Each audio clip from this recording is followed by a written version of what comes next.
Hello, I'm Darren Jordan with breaking news. The first bus carrying dozens of Palestinian detainees has left Israel's Ofer prison and is heading towards Ramallah in the occupied West Bank. At least 646 Palestinians are expected to be released. A short while ago, Hamas handed over the bodies of 4 Israeli captives to the Red Cross. The exchange is part of a ceasefire deal between Israel and Hamas. Well, Tareq Azzoum is in Khan Yunis in Gaza, where a Red Cross team is standing by at the European Gaza hospital to receive Palestinian prisoners. But first, let's go to Nour. She's standing by for us in Amman because the Israeli government and Palestinian Authority have banned Al Jazeera from reporting inside Israel and the occupied West Bank. Nour, so what have you been hearing then from Israeli officials about the return of the bodies of these 4 Israeli captives?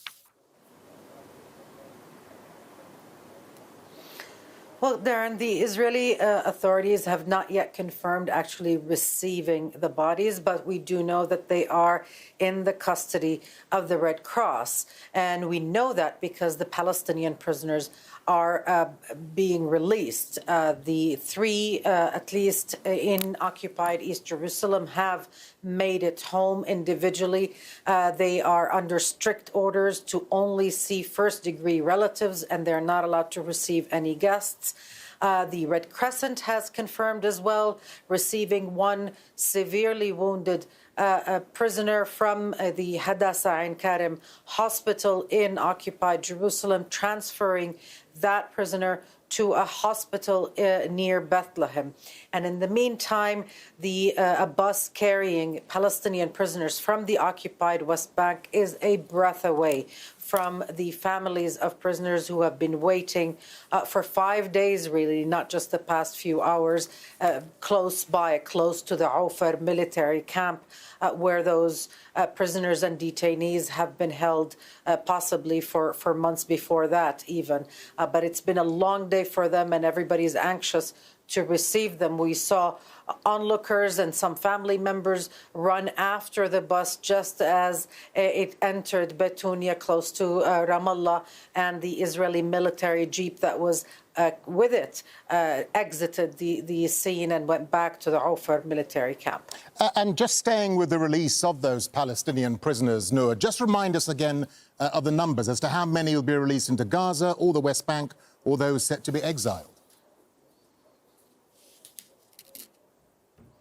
Yeah, there are so many numbers in so many categories, so let's break it down. There are 115 Palestinians serving life and long sentences who will be released. Only 43 of them will be released to the occupied West Bank and occupied East Jerusalem. 97 of them will be exiled out of the occupied Palestinian territory, and 11 are originally from Gaza, so they will be returning to the Gaza Strip. There's also 445 Palestinians taken, forcibly disappeared from Gaza. We are expecting their release as well. And those people are from all walks of life. They were taken from their homes, from makeshift shelters, from UN schools, from hospitals, and never charged with anything. They've really been held by Israeli authorities, in some cases in undeclared camps, in order for these exchanges to happen. There's also 46 women and children who will be released in exchange for the bodies that were handed over. The 4 bodies handed over last Thursday, and now these 4 bodies, a total of 2 women, and the rest are all children under 18 there. All right, Nour Odeh, live for us there in the Jordanian capital, Amman. Nour, thank you for that. Let's go live now to Tareq Azzoum. He's in Khan Yunis in southern Gaza. Tareq, so many of the Palestinian prisoners released into Gaza will arrive at the European hospital in Khan Yunis, where you are. Tell us what's been happening there. Well, right now there have been different sorts of preparations made by the International Committee of the Red Cross in cooperation with the Gaza's Health Ministry, which had been a part of a prolonged protocol that has been widely set since the implementation of the first phase of the ceasefire agreement, where those Palestinian expected released detainees will undergo a comprehensive medical check in order to be given the green light to be reunited with the loved ones who are waiting desperately at the backyard of the European hospital. We are expecting the release of between 590 up to 594 Palestinian prisoners from Israeli jails, and we have got an update that at least one woman alongside with 21 children will be among those who will be transported and delivered to the Gaza Strip, being abducted after October the 7th attack. This has been a part of the preparation that has been made by the ICRC, and we need to confirm that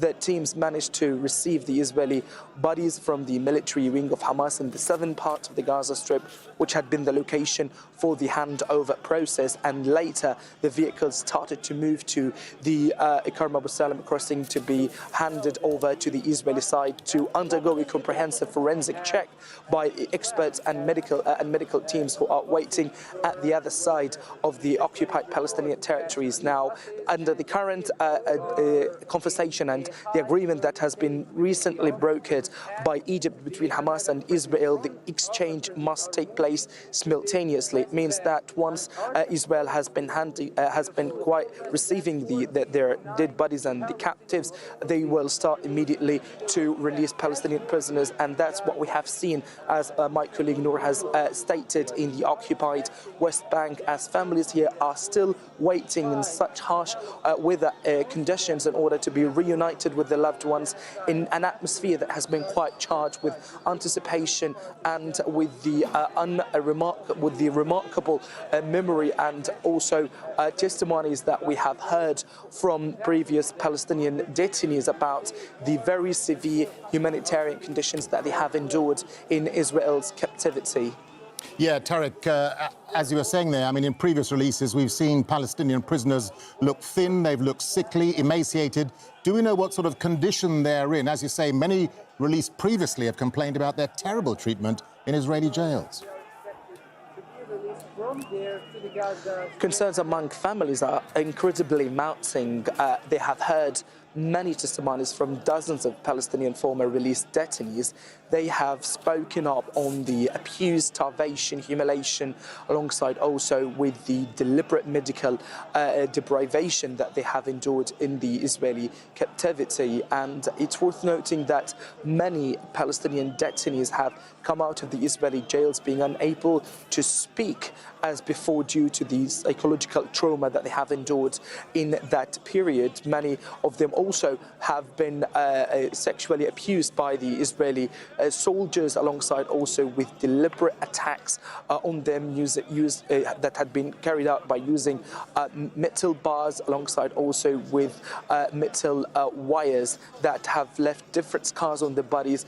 And horrific testimonies also were heard from the released prisoners about the level of the psychological torture that they have endured, being completely deprived from being exposed to the sun heat and without having also proper access to essential medical care, where many have lost their limbs in Israel's captivity, and they were completely being arrested and without any sort of charge so far. And now they are expected to be reunited today with their loved ones. But there is also a more growing fear, not just only about the medical condition of those potential released detainees, but also about their ability to cope with the new reality that emerged following the Israeli military operations in Gaza. Simply, they will return back to a completely shattered landscape and a new reality that it's going to be not easily to be accepted by those Palestinian prisoners. Simply, there's going to be a very special day for them, but it will be incredibly a bittersweet reunion that will be marked with different loss, grief, and horrific memories for those detainees have been quite seeing in Israel's captivity. All right, Al Jazeera's Tareq Azzoum there live for us in Khan Yunis in southern Gaza. Tareq, for now, thank you. Let's bring in Steve.